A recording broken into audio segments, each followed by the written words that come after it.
What's going on, card people? Today we're going to talk about a new feature that TCGplayer have dropped on their website that really can revolutionize how you and I and everybody else runs their card selling business. Who am I? My name's Chase. This is TCG Bulk Kings, where every card has value, and I'm always working to try and find new ways or better ways to extract that value from every single card that you may want to try to sell. So TCGplayer have recently added onto every card listing new data that we can all see. Nobody has been talking about this new update, though I have heard some anecdotal things from different sellers about how interesting they find the information. Nobody's been talking about it online, and it's really important. So here's what they're showing that's super important. We'll just pull us up a little old TCGplayer page right here. Here we go, and let's just go look at a card. Say something from Bloomberg.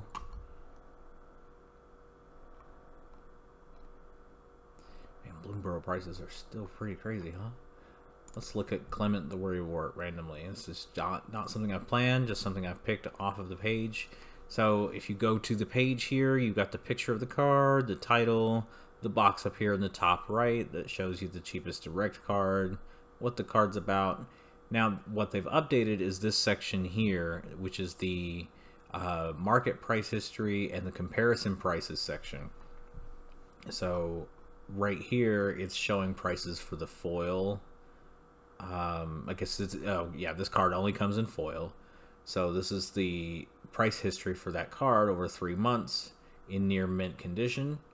And you can see what they've had for a while is the little graph here.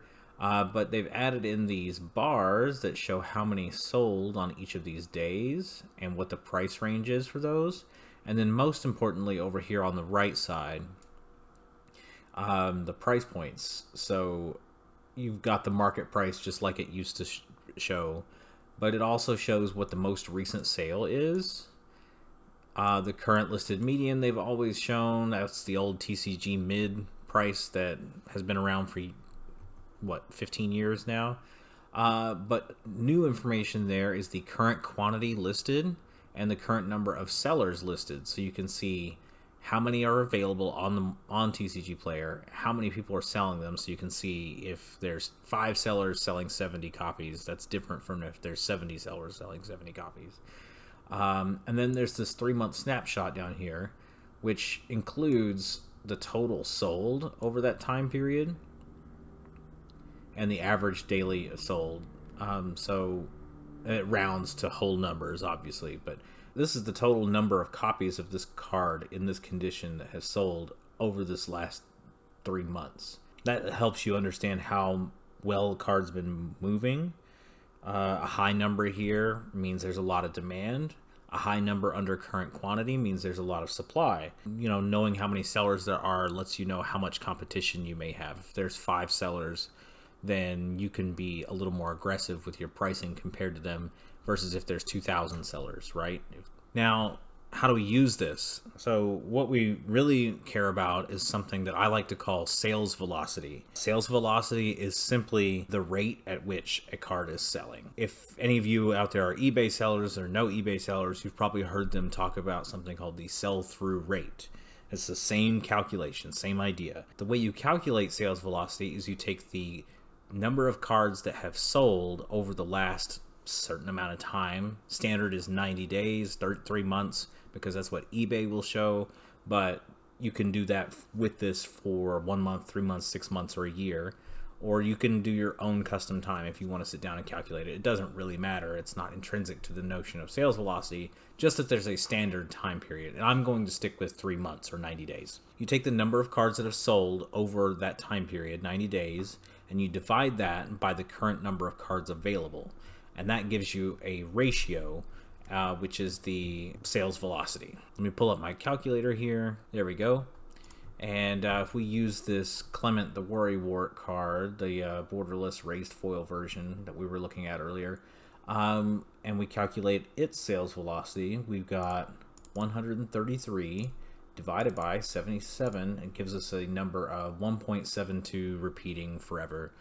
Almost 1 3/4. So how do you use this, right? let's compare it to something that is, you know, a lot slower selling. From the same set, let's look at Finch Formation. You know, still a card that people want. Its 90 days sales are 516 cards, but there's currently 12,841 on the marketplace. So if we take 500, let's try that again, 516 divided by 12,841, we get its sales velocity is 0.04. Sales velocity tells you it doesn't worry about price, just based on what is currently available versus how many people want it, how quickly will it sell. So you'll see right here a little decision tree that I whipped up. This is not something I'm using exactly, but this is an example of something somebody might use.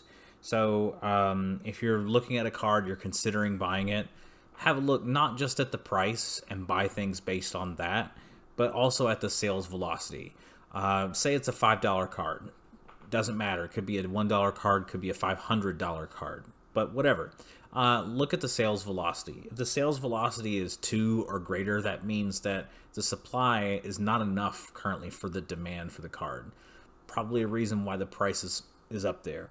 If you list it, that card should sell within 30-40 days if it's priced, you know, at the average price of the market, average sale price of the market. If you price it at the you know, aggressively, it should sell much more quickly.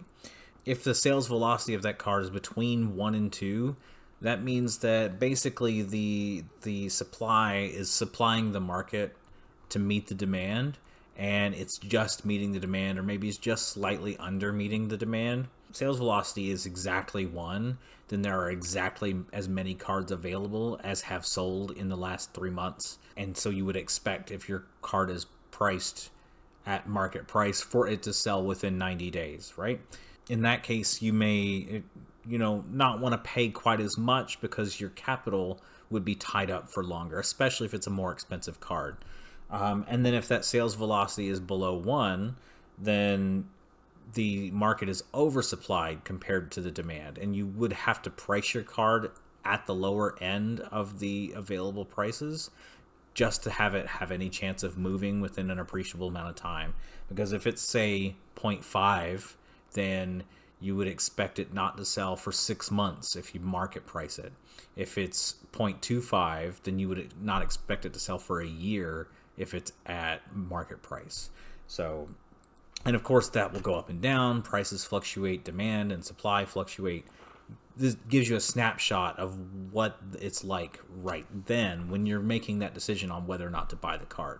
These are the new features on TCGplayer. You can make your purchasing decisions more effective, as well as how you price your cards when you go to sell them. Next time you're on TCGplayer, check out these new features, start calculating sales velocity. Usually you can just get a pretty quick look, you know, with this Finch formation, 12,000 to 500 sold.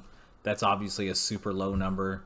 If the numbers are almost equal, then it's at 1. If the current quantity is half of the sold amount, then that's 2. You can get a good idea of it that way without having to whip out the calculator every time. If you found this helpful, don't forget to like the video and subscribe to the channel. Make sure it gets to other people so that everybody can start buying and selling more effectively. You can also try out this video over here about another tool you should already be using on TCGplayer.